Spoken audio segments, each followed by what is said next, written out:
眠り時やくねて君を見失い壊したくなる今すべて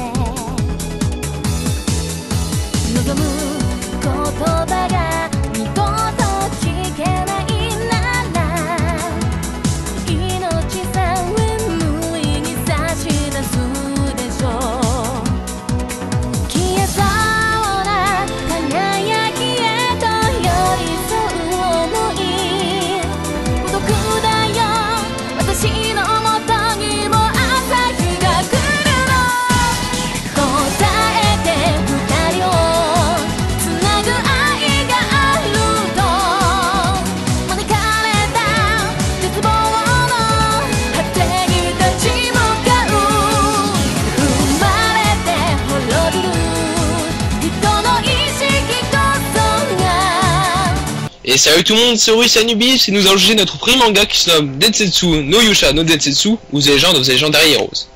Merci Anubis. The Legend of the Legendary Heroes est à l'origine un light novel écrit par Takaya Kagami et illustré par Saori Toyota, puis adapté en manga shonen. L'histoire de nos héros commence à l'école militaire royale spéciale de l'Empire de Roland, là où sont entraînés ceux qui ne font qu'alimenter des guerres sans fin. D'un côté, Rainer Luth, un jeune étudiant qui ne semble savoir faire qu'une seule chose, la sieste, malgré toutes les tentatives de son ami Kiefer pour les motiver.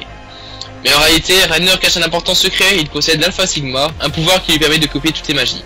Beaucoup considèrent ce pouvoir comme monstrueux et trop dangereux pour exister, mais d'autres y voient un moyen de réaliser leurs rêves.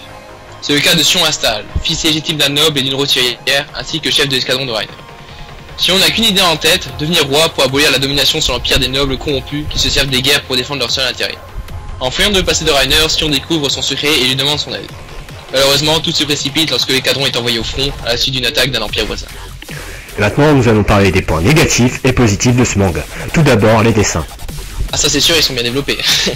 Plus sérieusement, le manga a de bons dessins pour un animé développé en 2005 ainsi que l'animation qui est fluide et qui ne pose pas de problème au niveau du visuel. Et oui, l'animation est plutôt bonne comme on peut le voir sur la dynamique des combats qui ne laisse pas de place à l'ennui. Pour l'histoire, ça part bien en couille au début, on les voit chasser des reliques de héros légendaires sans même savoir ce que c'est, puis gros flashback sur Rainer Luth, à l'académie spéciale, ensuite Rainer est envoyé en prison où il prend la place de Kiefer, qui pour le remercier lui roule une pelle. 12 ans en prison pour une pelle, j'espère au moins qu'elle a mis la langue. Donc après le flashback, retour à nos héros qui chassent des reliques, il n'en rapportera jamais aucune, donc l'utilité est de zéro. Pendant leur chasse aux reliques, ils rencontreront un groupe de personnages dont les priorités de mission sont aussi inutiles que celles de nos deux héros. Les personnages seront ainsi développés, la capitaine Milk dont la puissance ne dépasse pas celle d'un simple soldat et ne sert à rien pour faire chier les spectateurs, et son passé est complètement zéro.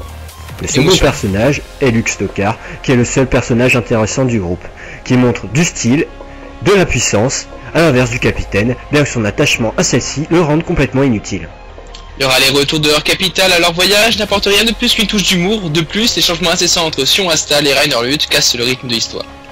Mais on a aussi des changements avec d'autres personnages comme la reine d'Estaboul ou celui avec Kiefer et le roi de Gastark. Bref, ce manga contient plusieurs histoires qui ne sont généralement pas développées ou du moins pas assez. Par exemple, les épisodes où Rainer Luth suit l'un de ses semblables n'est pas assez étalé et aurait dû être beaucoup plus. Bon, maintenant parlons de la fin qui est complètement tordue.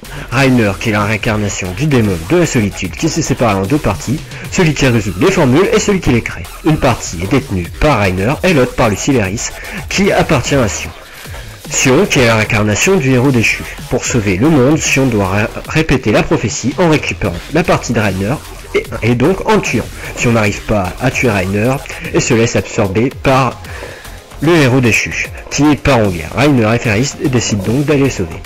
Bon, maintenant abordons les points positifs, comme la personnalité des personnages qui a bien été définie. En effet, il y a beaucoup de personnages qui ont été développés, ce qui fait que les personnages secondaires ont une importance et qu'on puisse s'attacher à cela. La présence d'une romance au second plan entre Rainer et Ferris est aussi appréciable et change des mangas haremesques. Les transformations du personnage apportent une touche de badass au manga, bien que les transformations soient si peu nombreuses. Pour finir, nous avons beaucoup critiqué ce manga, mais il faut savoir qu'il reste tout de même un très bon manga, et nous le... Si vous avez aimé le manga, lâchez un like, abonnez-vous et suivez notre les couilles.